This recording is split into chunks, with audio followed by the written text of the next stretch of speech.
वालेकुम स्टूडेंट्स। आज का आपका टॉपिक है revenue process, auditing how a business makes money. कि एक बिजनेस बेसिकली किस तरह से अपना रेवेन्यू जनरेट करता है, ठीक है, और देन उसकी ऑडिटिंग किस तरह से की जाती है। तो बिजनेस के जो दो मेन प्रोसेसेस होते हैं वो होते हैं, एक रेवेन्यू प्रोसेस होता है, ठीक है, एक परचेजिंग प्रोसेस होता है। अभी हम वन बाय वन देखते हैं। ये चैप्टर हमारा बेसिकली रेवेन्यू प्रोसेस से रिलेटेड है, ठीक है, और इसमें मोस्टली ये देखा जाता है रेवेन्यू के भी किसी ने रेवेन्यू एक्चुअल से ज़्यादा शो तो नहीं किया हुआ, ठीक है। एक्चुअल से ज़्यादा मोस्टली क्यों शो करते हैं, ताकि इन्वेस्टर की नज़र में अपनी कंपनी को बेहतर दिखाया जा सके, ठीक है। और या एक्चुअल से कम शो तो नहीं किया हुआ, ऐसा क्यों किया जाता है, ताकि टैक्स से बचा जा सके, ताकि अपनी इनकम कम शो करे और आपको टैक्सेस कम देने पड़े। तो ये दोनों चीज़ें ही नहीं होनी चाहिए। हम इसीलिए अपना रेवेन्यू प्रोसेस को ऑडिट करते हैं, ठीक है। तो जो ऑडिटिंग रेवेन्यू होता है इसके बेसिकली दो पार्ट्स होते हैं, दो प्रोसेस होते हैं। एक तो हम इनकम स्टेटमेंट रेवेन्यू अकाउंट देखते हैं, ठीक है। इन देखें जो भी आपकी सेल्स होती हैं उसका लिंक क्या होता है, एक तो आपका रेवेन्यू बन जाता है उससे, जो कि इनकम स्टेटमेंट में जाता है। सेकेंडली लेट से अगर आपकी कोई अमाउंट्स कैश में कवर नहीं हो रही तो वो अकाउंट रिसीवेबल बन जाता है, यानी कि आप क्रेडिट पे सेल्स करते हैं। तो यहाँ पर आप दोनों चीज़ों को देखते हैं। Revenue account on the income statement reflect all income earn during the period, ठीक है। रेवेन्यू अकाउंट देखते हैं इनकम स्टेटमेंट में, जो कि आपकी सारी की सारी सेल्स आपके रेवेन्यू शो किया गया होता है। देन आप अकाउंट रिसीवेबल्स देखते हैं, जो कि आपके बैलेंस शीट में दिखाए गए होते हैं। अच्छा अच्छा सर, दो तरह के रेवेन्यू रिकग्निशन इशू आते हैं। उनमें से एक कहलाता है चैनल स्टफिंग, दूसरा कहलाता है साइड एग्रीमेंट। चैनल स्टफिंग क्या होता है कि एक कंपनी जो होती है वो अपने बायर को कहती है कि आप हमारे से ज़्यादा प्रोडक्ट परचेज करें, ठीक है। लेट्स से बायर बायर जो है वो 100 यूनिट्स परचेज करना चाहता है, लेकिन कंपनी से कहते हैं कि आप हमारे से 1000 यूनिट परचेज करें, ठीक है। अब ऐसा होता क्यों है, क्योंकि कंपनी क्या करेगी, कंपनी इसकी बेस पे फिर ज़्यादा सेल्स शो करेगी अपनी, ठीक है। लेकिन क्या वो इन एक्चुअल ज़्यादा जिसको 100 की रिक्वायरमेंट है वो 1000 यूनिट्स क्यों परचेज करेगा। जाहिर है वो कोई फर्दर किसी बेनिफिट की वजह से करेगा। कंपनी उसे लेट्स से ये कह सकती है कि जैसे साल ख़त्म हो आप हमें रिटर्न कर देना सारी की सारी प्रोडक्ट, इसी इसी प्राइस पे हम आपसे वापस ले लेंगे। इस तरह की चीज़ें, उसमें यह है कि इस साल के लिए कंपनी की इनकम स्टेटमेंट बेहतर बन जाती है। इसी तरह साइड एग्रीमेंट्स, ठीक है, कि कंपनी कहती है कि आप हमारे से 100 के हिसाब से यूनिट्स परचेज कर लें, ठीक है, और बाद में हम आपसे यही यूनिट 50 में चार्ज कर लेंगे। जब आप बिल पे करने लगेंगे तो हम 100 के हिसाब से नहीं बल्कि 50 के हिसाब से आपकी प्राइस चार्ज करेंगे। तो इसमें यह कि तो इस तरह से ये कुछ साइड एग्रीमेंट्स किए जाते हैं जो रेवेन्यू रिकग्निशन में इशू क्रिएट करते हैं। एक चैनल स्टफिंग, ठीक है, एक साइड एग्रीमेंट।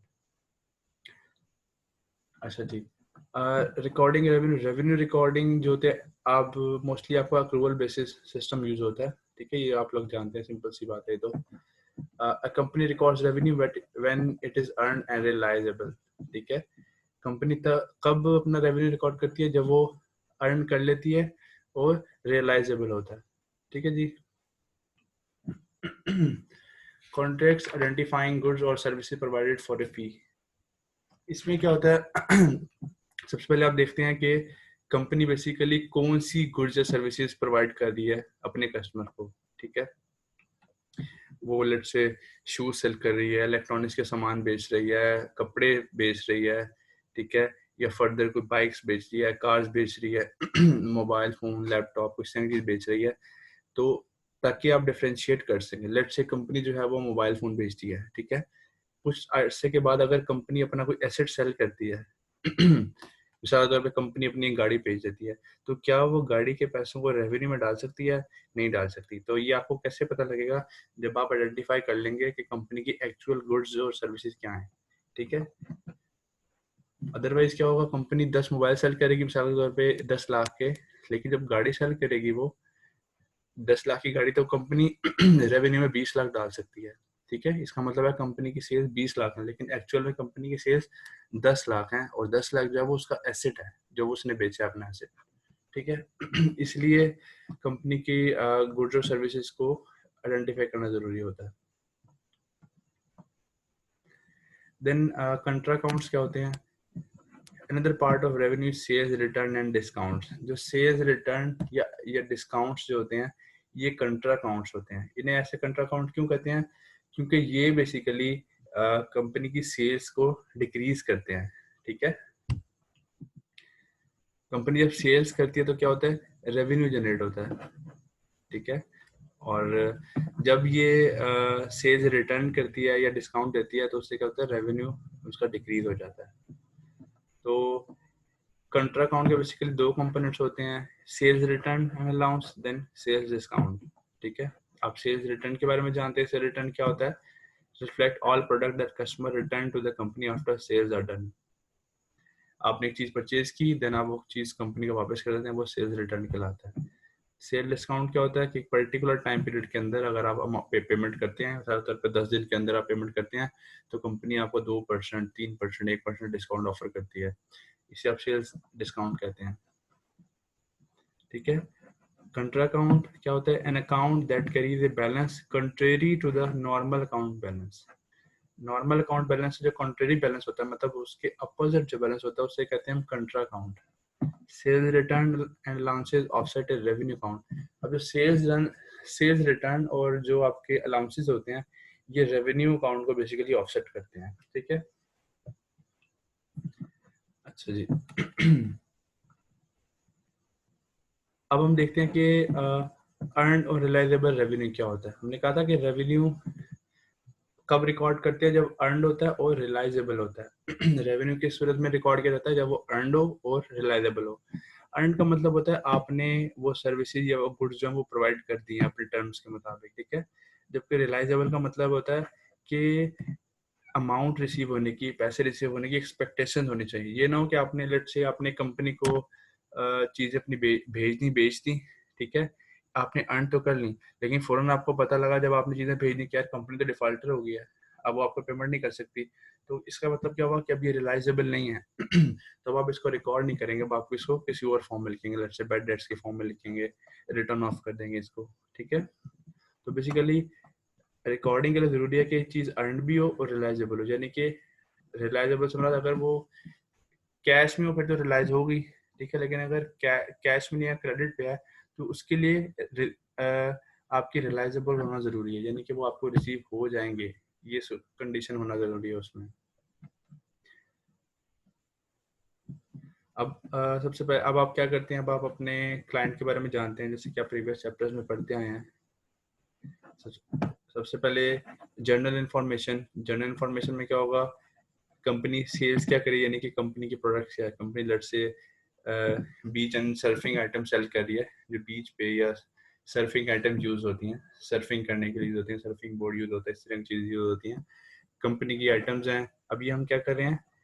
क्लाइंट की इन्फॉर्मेशन ले रहे हैं, जनरल इन्फॉर्मेशन। कंपनी की प्रोडक्ट्स होगी, ठीक है, देन उसकी मेन शॉप कहाँ लोकेटेड है जी, वो हमने लिख लिया।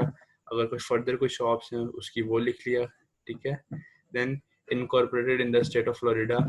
इनकॉर्पोरेटेड से मुराद है ये बेसिकली आपकी रजिस्टर्ड कहाँ है। अगर आपका बिजनेस रजिस्टर्ड है तो रजिस्टर्ड किस जगह पर है, इनकॉर्पोरेटेड किस जगह पर है। देन उसमें कितने ऑनर्स हैं, कितने शेयर होल्डर हैं, ये चीज़ आपने लिख ली। ये कंपनी की एक जनरल इन्फॉर्मेशन है। ठीक है, अच्छा, इसके बाद आप देखते हैं कि control environment. Control environment simple क्या होता है? At every step of an audit you have to consider risk and their associated controls. ये बेसिकली आपके कंट्रोल से रिलेटेड होता है। ठीक है, कि कंपनी में किस तरह का कंट्रोल एनवायरनमेंट अपनाया जाता है। तो इसमें क्या चीज़ें आती हैं कंट्रोल एनवायरनमेंट में? मैनेजमेंट फिलॉसफी, कि कंपनी की फिलॉसफी क्या है, मैनेजमेंट में किस तरह की फिलॉसफी है, वो चेंज की तरफ जाते हैं, ठीक है, वो नई प्रोडक्शन की तरफ जाते हैं, या ट्रेडिशनल जिस तरह से प्रोडक्शन करते आ रहे हैं, जिस तरह से अपने बिजनेस चलाते आ रहे हैं, वही उसी तरह से करना चाहते हैं। तो बेसिकली मैनेजमेंट फिलॉसफी में ये चीज़ देखते हैं। ठीक है, then management structure. Management structure में क्या चीज़ देखते हैं कि कितने ऑनर्स हैं, कितने मैनेजर्स हैं। ठीक है, लेट्स से दो कंपनी के शेयर होल्डर हैं तो दो ऑनर हो गए। फर्दर अगर उसके शॉप के मैनेजर्स हैं, कितने मैनेजर्स हैं, तो ये चीजें आप लिखते हैं उसमें मैनेजमेंट स्ट्रक्चर के बारे में। Corporate office, corporate officers, the two share holder split the four corporate officer positions. जो दो शेयर होल्डर हैं, दो ऑनर हैं, ये 4 की 4 पोजीशन जो है कंपनी की होल्ड करते हैं। ये दोनों ही इनमें से ये दोनों के दोनों 4 पोजीशन होल्ड करते हैं। वो पोजीशन कौन सी हैं? President of company, vice president, secretary और ट्रेजरर। ये सारे के सारे जो पोजीशन हैं ये दोनों के दोनों शेयर होल्डर ही होल्ड करते हैं। देन पर्सनल पॉलिसीज, जो अपने पर्सनल्स रखे हुए हैं, जो अपने एम्प्लॉयज रखे हुए हैं, उनसे रिलेटेड अगर पॉलिसी है, लेट्स से कितने एम्प्लॉयज हैं या उनको कब पे किया जाता है, ठीक है। लेट्स से आप कहते हैं आपकी पॉलिसी है कि हर एम्प्लॉय को हर 2 हफ्ते बाद पे किया जाता है, ठीक है। तो ये पॉलिसी हो सकती है। तो अब ये चीज देखते हैं, क्योंकि आप ऑडिट करने जा रहे हैं तो आपको ये चीज़ें पता होनी चाहिए। फिलॉसफी क्या है, स्ट्रक्चर क्या है, कॉर्पोरेट ऑफिस क्या है, पर्सनल पॉलिसीज क्या है, ठीक है। देन अगर फर्दर कोई एक्सटर्नल इन्फ्लुएंसेस हैं, एक्सटर्नल इन्फ्लुएंस में क्या होते हैं, जो कंपनी के बाहर से होते हैं। Let's say company is required to file a corporate income tax return. Company ने क्या करना होता है, कंपनी की रिक्वायरमेंट है गवर्नमेंट की तरफ से कि उन्होंने इनकम टैक्स रिटर्न फाइल करना होता है। कौन सा income tax return? Corporate income tax, यानी कि जो कंपनी से रिलेटेड इनकम टैक्स होता है। देन इसके अलावा कंपनी को सेल्स रिटर्न भी फाइल करने पड़ सकते हैं, ये भी रिक्वायरमेंट हो सकती है। देन आप देखते हैं कि कंपनी बेसिकली कौन सा अकाउंटिंग सिस्टम अपना रही है। अकाउंटिंग सिस्टम मतलब कौन सा अकाउंटिंग सॉफ्टवेयर अपना रही है, पीसी अपना रही है या कोई और अपना रही है, ठीक है, या कोई अपना फर्दर उन्होंने खुद से बनवाया हुआ वो अकाउंटिंग सिस्टम अपना रही है। तो इस अकाउंटिंग सिस्टम में आप बेसिकली ये चीज लिखते हैं। इसमें पीसी होता है, ठीक है, इसमें टैली होता है, इसमें फर्दर और काफ़ी सारे सॉफ्टवेयर होते हैं जो डिफरेंट डिफरेंट इलाकों में या डिफरेंट कंट्रीज में यूज़ हो रहे होते हैं। अच्छा, फिर आप देखते हैं कि कंपनी जो है रेवेन्यू किस तरीके से अर्न करती है। अब लेट्स से इसमें जो एग्जांपल ली हुई है कंपनी की, वो रिटेल सेल्स भी करती है, यानी कि रिटेल कस्टमर को सेल्स भी करती है। देन वो होल सेल के हिसाब से सेल्स भी करती है, यानी कि वो डिफरेंट शॉप होल्डर्स को अपनी प्रोडक्ट सेल करती है। देन कंपनी जो है वो इंटरनेट की बेस पे भी अपनी सेल्स करती है। तो यहाँ पर आप ये चीज़ देखते हैं कि कंपनी किस तरीके से अपना रेवेन्यू अर्न कर रही है, जनरेट कर रही है, ठीक है। देन है जी the flow of money in and out of the business, कि बेसिकली फ्लो ऑफ मनी किस तरह का, किस बेस पे फ्लो ऑफ मनी हो रहा है। इनफ्लो आउटफ्लो आप पढ़ चुके हैं। इनफ्लो आउटफ्लो क्या होता है? इनफ्लो मतलब जो पैसा बिजनेस के अंदर आ रहा है, आउटफ्लो मतलब जो पैसा बिजनेस से बाहर जा रहा है। तो फ्लो ऑफ मनी में आप ये चीज़ देखते हैं कि कंपनी में पैसा कहाँ से इनफ्लो हो रहा है, कहाँ कहाँ पर आउटफ्लो हो रहा है।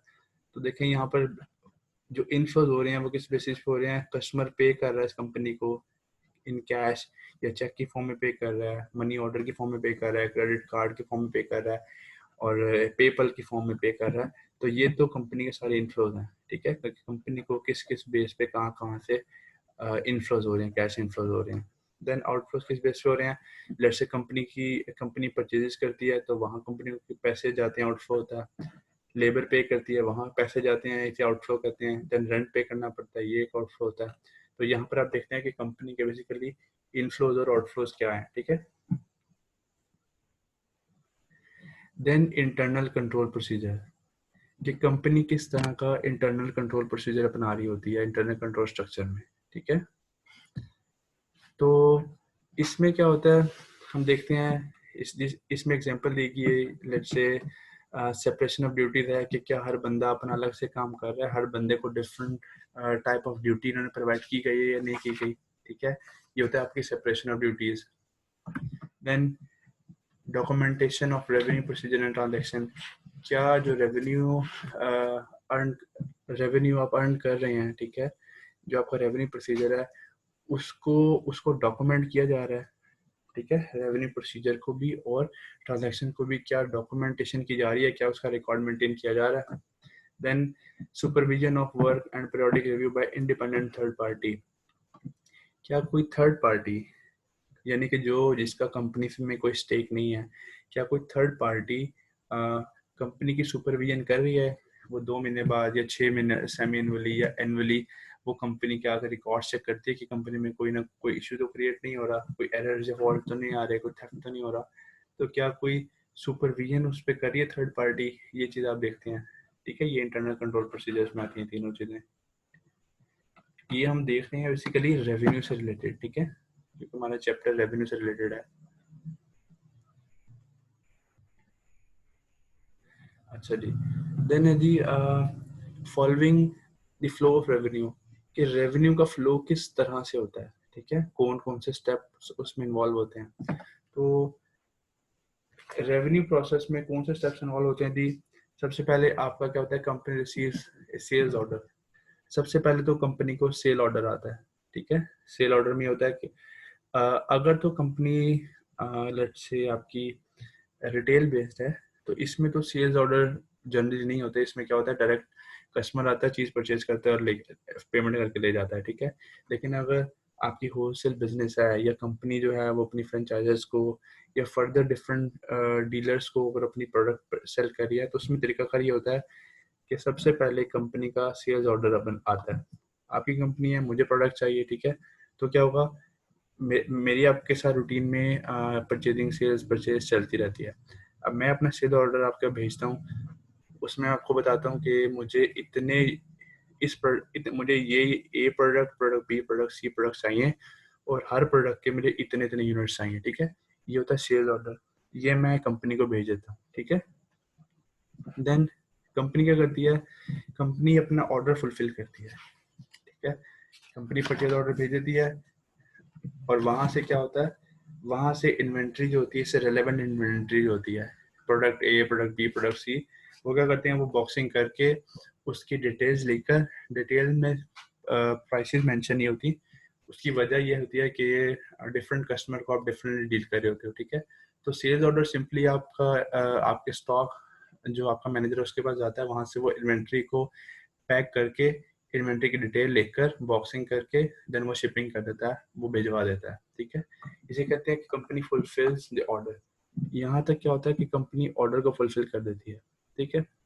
देन यही जो डिटेल होती है, ये डिटेल यानी कि सेल्स ऑर्डर और जो आपके स्टॉक मैनेजर ने प्रोडक्ट्स अपनी पैकिंग करके सेल उनकी तरफ भिजवाई हैं दूसरे अपने कस्टमर की तरफ, उसको मैच करके ये आपके जो बिलिंग डिपार्टमेंट होता है उसके पास आ जाती है। तो बिलिंग डिपार्टमेंट क्या करता है, वो उस कंपनी के हिसाब से प्राइसिंग करके कि कितनी प्राइस लगनी है, मीन्स कंपनी को कितना चार्ज करते हैं। अगर हमने क्रेडिट देना अगर लेट्स हमने क्रेडिट देना है तो हमने क्रेडिट हमने कितना देना है, ठीक है। अगर हमने इन्हें क्रेडिट देना है कितना देना है या किन टर्म्स में क्रेडिट देना है, तो ये चीज़ें होती है इसमें। देन वो बिल बनाकर भेज देते हैं। देन फोर्थ स्टेप में क्या होता है, आपका जो कस्टमर होता है वो इनवॉइस पे कर देता है, ठीक है। तो ये आपके 4 स्टेप्स इन्वॉल्व होते हैं इसमें, receiving sales, fulfilling order and billing, ठीक है। ये बिलिंग तक इसमें सारा बता दिया जाता है। देन है जी looking at risk and control.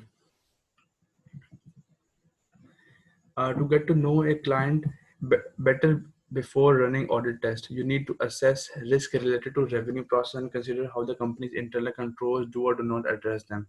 यहाँ पर आप क्या करते हैं कि कंपनी के इंटरनल कंट्रोल सिस्टम से रिलेटेड रिस्क को मेजर करते हैं कि उसमें आपको कितना रिस्क फेस करना पड़ सकता है, ठीक है। अब रिस्क में सबसे पहले कौन सा रिस्क देखते हैं, अब आप अपना इनहेरेंट रिस्क देखते हैं। अब इनहेरेंट रिस्क क्या होता है, आप पढ़ चुके हैं। इनहेरेंट रिस्क होता है जो कंपनी के इटसेल्फ प्रोसीजर्स में होता है, कंपनी के प्रोसीजर मुश्किल होते हैं जो आप, ये इनहेरेंट रिस्क आप फिर अपने रिस्क चैप्टर में पढ़ चुके हैं। अब इसमें आप इनहेरेंट रिस्क में लेट्स से उसमें है जी इंडस्ट्री रिलेटेड कोई फैक्टर्स हैं, लेट्स से इंक्रीज इन कंपटीशन, मार्केट में कंपटीशन इंक्रीज हो रहा है आपके प्रोडक्ट से रिलेटेड या फिर क्लाइंट के प्रोडक्ट से रिलेटेड, तो ये एक फैक्टर है जिसकी वजह से इस बिजनेस में रिस्क आ सकता है, ठीक है। अगर कंपटीशन इंक्रीज हो रहा है इसका मतलब है कंपनी को बेहतर तरीके से कम्पीट करना पड़ेगा आपके क्लाइंट की कंपनी को। देन अगर आप देखते हैं कि आपके क्लाइंट की जो प्रोडक्ट डिमांड है वो कम हो रही है, तो आप इसको लिख लेते हैं कि ये इंडस्ट्री रिलेटेड फैक्टर हैं जो इनहेरेंट रिस्क में आप कंसीडर कर रहे हैं। Then complexity of revenue recognition, कि कोई किसी तरह की कम्प्लेक्सिटी तो नहीं है आपके रेवेन्यू रिकग्निशन में जब आप रेवेन्यू रिकग्नाइज करते हैं। अब इसमें क्या होता है, यानी कि आप उन्हें चीज़ें सेल कर रहे हैं जिसमें डिटेल्स कैलकुलेशन है। आपका जो क्लाइंट है वो चीज़ों को सेल कर रहा है, लेकिन उसमें जो कैलकुलेशन है, जो बिल्स बनाकर दे रहा है, उसमें बहुत ज़्यादा डिटेल में कैलकुलेशन हैं। लेट्स से वो प्रोडक्ट सेल कर रहा है, वो काफ़ी ज़्यादा लॉन्ग टर्म में उसकी पेमेंट रिकवर होनी है, तो उसकी जो कैलकुलेशन होगी वो टाइम पीरियड के हिसाब से होगी, उस पर कोई इंटरेस्ट चार्ज होगा, ठीक है, डिफरेंट फैक्टर्स इन्वॉल्व होंगे। तो ये बेसिकली जो रेवेन्यू रिकग्निशन होगी ये कम्प्लेक्स प्रोसीजर होगी। तो ये भी एक इनहेरेंट रिस्क है, यानी कि जो कंपनी के यानी कि जो बिजनेस के प्रोसीजर्स हैं इसमें चीज शामिल होता है। अगर किसी बिजनेस में ये आपका कम्प्लेक्सिटी नहीं है तो उसमें इनहेरेंट रिस्क कम है, अगर ये कम्प्लेक्सिटी है तो रिस्क ज़्यादा है। Then difficulty of auditing the transaction, इसमें ये होता है कि ऑडिट करने में किसी तरह की आपको कोई डिफिकल्टी पेश तो नहीं आ रही, ठीक है।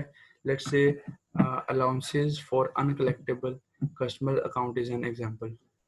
अब अनकलेक्टेबल अकाउंट से रिलेटेड अलाउंस क्रिएट किया जाता है।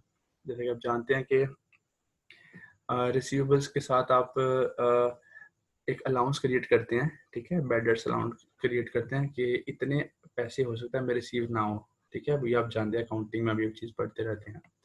तो अलाउंसेस क्रिएट किए जाते हैं। तो इशू ये होता है कि अलाउंसेस कितने क्रिएट करने हैं, तो यहाँ पर आपको डिफिकल्टी आ सकती है, ठीक है। क्यों? क्योंकि ये नहीं है कि अलाउंसेस जितने मर्जी क्रिएट कर दे जाएं, आपका एम्प्लॉय जितने मर्जी क्रिएट कर दे, ये कंपनी की पॉलिसी होती है। जैसे कंपनी कहती है कि जितने आपके बैड डेट्स, जितने आपके रिसीवेबल्स हैं उसमें अपने 0.5% जो है वो अपने अलाउंस क्रिएट करना है, 0.1% करना है या 1% करना है, या अपने टाइम की बेस पे करना है कि कितने टाइम में कलेक्ट हो रहे हैं, देन उसको परसेंटेज से लिंक करके आप की पॉलिसी बनाते हैं, ठीक है। तो इसमें आपके ऑडिटिंग ट्रांजैक्शन में ऑडिटिंग जब आप कर रहे होते हैं इस ट्रांजैक्शन को तो इसमें डिफिकल्टी आती है, तो इस चीज को आप लिखते हैं, ठीक है। Then misstatement in prior audits, इससे पहले अगर ऑडिट हो चुका है इस कंपनी का तो उसमें अगर कोई मिसस्टेटमेंट्स आई थी, लेट्स से उसमें बताया गया था कि ये 2 अकाउंट्स हैं, इसमें जो मिस्टेक्स हैं, तो ये भी, अब इसको भी आपको डिटेल, इन अकाउंट्स को आपको डिटेल में देखना पड़ेगा कि कहीं इसमें दोबारा से मिस्टेक तो नहीं है, या इन्होंने मिस्टेक्स को करेक्ट किया या नहीं किया, और अगर किया है तो उसका क्या इम्पैक्ट आया है इस साल के ऑडिट में। तो ये चीज़ भी आप लिखते हैं इसमें। ये आपका इनहेरेंट रिस्क हो गया। अच्छा, देन इसमें आता है जी calculating the risk of cash transaction. अब कैश ट्रांजैक्शन में क्या रिस्क होता है? Business that have a lot of cash transaction are inherently risky. देखिए, जब कैश एक चीज में इन्वॉल्व हो रहा है, बहुत ज्यादा एक चीज में कैश इन्वॉल्व हो रहा है, तो उसमें एक रिस्क होता है कि कहीं जो कैश जो है वो चोरी तो नहीं हो रहा, कि कहीं कैश जो है वो क्या रिकॉर्ड किया जा रहा है या नहीं रिकॉर्ड किया जा रहा है, या ज्यादा रिकॉर्ड तो नहीं हो रहा या कम रिकॉर्ड तो नहीं हो रहा। तो बेसिकली इसमें आपका अगर कि जो जहाँ कैश ट्रांजेक्शन ज्यादा होती हैं तो वो भी एक रिस्की बिजनेस होता है, ठीक है, यानी कि उस बिजनेस में इनहेरेंट रिस्क ज्यादा होता है। इसमें वही एग्जांपल है कि आइटम सेल्स फॉर कैश, आपने आइटम, आपके क्लाइंट ने चीजें भेज दी, ठीक है, कैश के against, but sales do not hit the book, यानी कि सेल्स जो है सेल्स तो कर दी लेकिन do not hit the book, उन्होंने इसको रिकॉर्ड नहीं किया, ठीक है। अब ये एंड कंपनी मैनेजमेंट और स्टाफ मिसअप्रोप्रिएट्स द कैश। अब इसमें कंपनी की मैनेजमेंट भी ऐसा कर सकती है, ठीक है, कैश को अदल बदल करने के लिए, कम ज्यादा करने के लिए, या आपका जो स्टाफ है वो भी ऐसा काम कर सकता है। इस प्रोसेस को कहते हैं स्किमिंग। देन आता है जी आपका कंट्रोल रिस्क। कंट्रोल रिस्क क्या होता है? Directly affected by companies internal control. Inherent risk होता है जो कंपनी के बिजनेस प्रोसीजर्स में कोई मुश्किलात होती हैं वो उसकी वजह से आता है, ठीक है, जो ये आप चैप्टर रिस्क वाले चैप्टर में आप पढ़ चुके हैं। जबकि कंट्रोल रिस्क जो होता है वो कंट्रोल सिस्टम की वजह से आता है, ठीक है। कंट्रोल सिस्टम हम जानते हैं, हर एक कंपनी जो है वो उसमें इंटरनल कंट्रोल सिस्टम होता है, जो जिसका फायदा ये होता है कि कंपनी के जो प्रोसेसेस होते हैं, प्रोसीजर्स होते हैं, कंपनी की वर्किंग होती है वो इफेक्टिवली परफॉर्म हो सके, इसलिए कंट्रोल सिस्टम जनरेट किया जाता है। तो कंट्रोल रिस्क, अगर उस कंट्रोल सिस्टम जो है वो इफेक्टिव नहीं है, वो एरर को नहीं रोक पा रहा, वो थेफ्ट को नहीं रोक पा रहा, तो वो बेसिकली कंट्रोल रिस्क होता है, ठीक है। अब वो ज़्यादा भी हो सकता है, कम भी हो सकता है। अगर इंटरनल कंट्रोल सिस्टम अच्छा है तो क्या होगा? कंट्रोल रिस्क कम होगा। अगर इंटरनल कंट्रोल सिस्टम अच्छा नहीं है, यानी कि वो उस कंपनी के जो में एरर्स को या थेफ्ट को नहीं रोक पा रहा, तो इंटरनल कंट्रोल सिस्टम अच्छा नहीं है, और इस यहाँ पर इस कंपनी का कंट्रोल रिस्क ज़्यादा होता है, ठीक है। तो अब देखें, ये हम ऑडिटिंग पढ़ रहे हैं किससे रिलेटेड, रेवेन्यू प्रोसेस से रिलेटेड, जिस प्रोसेस के थ्रू कंपनी का रेवेन्यू जनरेट हो रहा है, ठीक है। अब जब रेवेन्यू जनरेट हो रहा है तो रेवेन्यू जो है वो कैश के फॉर्म में भी हो सकता है, जबकि आपके रिसीवेबल्स के फॉर्म में भी हो सकता है, ठीक है। तो अब इसमें कंट्रोल सिस्टम किस तरह से वर्क करता है,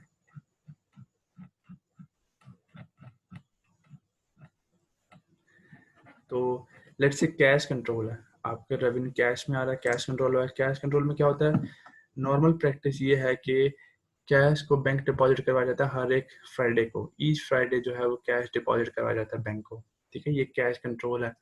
तो अब आप इसमें देखेंगे, अगर ये कैश कंट्रोल है क्रिएट किया गया है कि हर जुम्मे जो है, हर जुम्मे के दिन कैश बैंक डिपॉजिट करवाया जाता है, तो आप देखते हैं कि क्या वाकई हर जुम्मे जो है कैश डिपॉजिट करवाया गया है। अगर आप देखते हैं क्या कोई एक फ्राइडे जो वो मिसिंग है, तो आप उस फ्राइडे को पर्टिकुलरली जो है फोकस करते हैं, क्योंकि उस फ्राइडे अगर कैश डिपॉजिट नहीं हो रहा तो वहाँ पर कोई इशूज हो सकते हैं, वहाँ पर कोई थेफ्ट हो सकता है, एरर हो सकता है, ठीक है, मिसअप्रोप्रिएशन हो सकती है।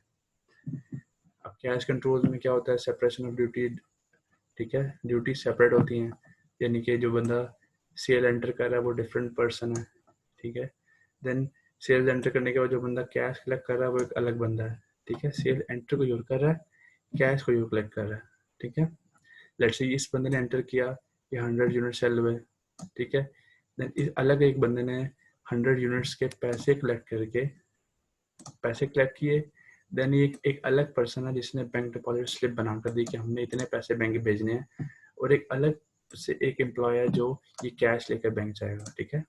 जो बैंक कैश लेकर जाएगा वो कुछ स्लिप नहीं बना सकता, लेट्स से स्लिप 1 लाख की है, ठीक है। अब ये बंदा 1 लाख लेके जाएगा, अगर यही बंदा स्लिप बना सके तो ये 80,000 की स्लिप बनाकर 80,000 ले जाएगा, लेकिन इन एक्चुअल इसको कैश रिसीव कितना होगा, 1 लाख। इसलिए यहाँ पर सेपरेशन ऑफ ड्यूटीज होती है, हर एक बंदे को डिफरेंट टास्क असाइन किया जाता है। अब ये तो हो गया कैश कंट्रोल से रिलेटेड, ठीक है। अब क्रेडिट ट्रांजैक्शन कंट्रोल में क्या होता है कि सबसे पहले तो सेपरेशन ऑफ ड्यूटीज होती हैं, जैसे कि हमने अभी बात की, ठीक है। One employ runs the credit check and another approves application, कि क्रेडिट चेक को रन कोई और बंदा कर रहा है, जब एक चीज रिसीव हो रही है उसको रिसीव कोई और कर रहा है, और उसको अप्रूव कोई और कर रहा है, ठीक है। एक बंदा कहता है कि यार मुझे जो क्रेडिट पे चीजें चाहिए, तो उसकी उसकी जो रिक्वेस्ट है उसको एक रिसीव अलग पर्सन कर रहा है, ठीक है, उसको अप्रूव अलग कर रहा है उसकी एप्लीकेशन को। Proper verification of credit worthiness, credit worthiness होता है कि क्या जिस बंदे को क्रेडिट पे सामान दिया जा रहा है वो कितना काबिल यकीन है कि क्या वो पैसे वापस भी करेगा या नहीं करेगा, ठीक है। तो ये क्रेडिट वर्दीनेस होती है, इसके लिए एक अलग से पर्सन होता है। देन अप्रोप्रिएट ऑथराइजेशन, क्या कोई अप्रोप्रिएट पर्सन जो है वो क्रेडिट को ऑथराइज कर रहा है। ऐसा तो नहीं है कि एक एम्प्लॉय खुद से ही क्रेडिट टर्म्स बना रहा है, खुद से ही वो क्रेडिट पे चीज़ें देता जा रहा है, बल्कि ऐसा होना चाहिए कि क्रेडिट टर्म्स को एक प्रॉपर ऑथराइज पर्सन बनाए, यानी कि एक ऑथराइज पर्सन है वो बताएगा कि हम कितने टाइम पीरियड के लिए आपको चीज़ें प्रोवाइड कर रहे हैं और इस पर कितनी अमाउंट चार्ज करेंगे, ठीक है, और कंडीशन क्या होंगी। कंडीशन मतलब आप अगर 2 महीने पेमेंट करते हैं तो आपको इतने % डिस्काउंट होगा, अदरवाइज आपको फुल पेमेंट करनी पड़ेगी।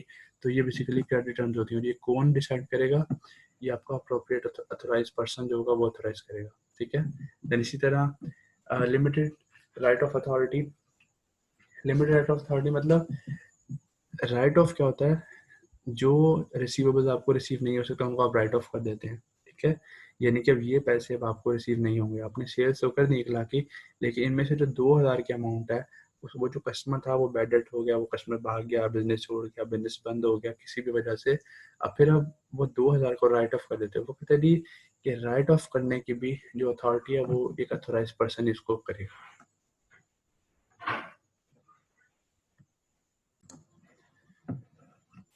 देन है जी आपका टेस्टिंग रेवेन्यू ट्रांजैक्शन, कि रेवेन्यू ट्रांजैक्शन की टेस्टिंग किस तरह से होती है। उसमें ये देखा जाता है कि अकरेंस देखी जाती है कि क्या जो ट्रांजैक्शन आपने रिकॉर्ड की गई है क्या वो इन एक्चुअल अकर भी हुई है। अगर आपने लिखा कि 1 लाख की ट्रांजैक्शन हुई, 1 लाख की सेल्स हमने की हैं, या 1 लाख की ट्रांजैक्शन आपने रिकॉर्ड किया, तो आपने देखना है कि क्या वो इन एक्चुअल अकर भी हुई है, वाकई 1 लाख की ट्रांजैक्शन हुई भी है या नहीं हुई, ठीक है। देन देन आप देखते हैं जी कंप्लीटनेस देखते हैं। कंप्लीटनेस में ये होता है कि क्या सारी की सारी जो ट्रांजैक्शन है वो रिकॉर्ड की गई है नहीं की गई, ठीक है। अकर्ड में देखते हैं कि क्या ट्रांजैक्शन हुई है, क्या इन एक्चुअल लोग आए थे परचेज करने 1 लाख की चीजें। कंप्लीटनेस में आप देखते हैं कि क्या 1 लाख की कोई चीजें लोग परचेज करने हैं तो क्या वाकई 1 लाख की लिखी हुई भी है या कम या ज्यादा लिखी हुई है, ठीक है। Then authorisation. ऑथराइजेशन में क्योंकि ये रेवेन्यू से रिलेटेड है तो ऑथराइजेशन में आप देखते हैं कि क्या वाकई ऑथराइज पर्सन जो है वो क्रेडिट को प्रूव कर रहा है, वाकई जो ऑथराइज पर्सन है वो लीज पे चीज़ें दे रहा है, वो डिस्काउंट ऑफर कर रहा है, ठीक है, वो क्रेडिट जो है आपको क्रेडिट अप्रूव कर रहा है, तो ये एक ऑथराइज पर्सन को करना चाहिए। ऑथराइजेशन में हम ये चीज़ देखते हैं, ठीक है। लेट से जो क्रेडिट फॉर्म है जो आपने फिल करवा कर उसे साइन किया, तो अब इसमें ये चेक करते हैं कि क्या वाकई अथोराइज पर्सन उसे साइन किया हुआ या नहीं किया हुआ, ठीक है। Then accuracy. क्या जो ट्रांजैक्शन हुई है वो फ्री फ्रॉम एरर हैं, उसमें कोई गलती तो नहीं है, ऐसा तो नहीं है कि आपने 86 लिखना था 68 लिख दिया, ठीक है, आपके क्लाइंट ने 108 लिखना था 801 लिख दिया। तो एक्यूरेसी में बेसिकली ये देखा जाता है कि क्या एक्चुअल अमाउंट जो एक्चुअल अमाउंट है वही लिखी गई है कि कहीं उसमें कोई मिस्टेक तो नहीं है, ये एक्यूरेसी होती है। क्योंकि 86 की जगह 68 तो नहीं है, या 940 की जगह आप 490 तो नहीं लिख दिया, तो यहाँ इसमें आप एक्यूरेसी बेसिकली चेक करते हैं। देन लास्ट चीज़ है जी इसके बाद अभी cutting of transaction at year end. इसमें क्या होता है, क्लाइंट कई दफ़ा ऐसे करता है कि अपने ट्रांजैक्शन को जो लेट से साल के आखिरी दिन में ट्रांजैक्शन हो रही है उसको वो शिफ्ट कर देता है अगले साल में, ठीक है। उसका क्या फ़ायदा होता है उससे, उसका फ़ायदा ये होता है कि वो इस साल जो उसकी ट्रांजैक्शन है, इस साल जो उसकी रेवेन्यू है वो कम शो होता है, और फिर उसके बेस पे क्या होता है टैक्सेस इसके बच जाते हैं। तो आपने देखना कि कहीं ऐसा तो नहीं है कि उसने जो लेट से 31 दिसंबर को जिसकी ट्रांजैक्शन थी वो उसने नेक्स्ट मंथ में या नेक्स्ट ईयर में कल शिफ्ट कर दी है।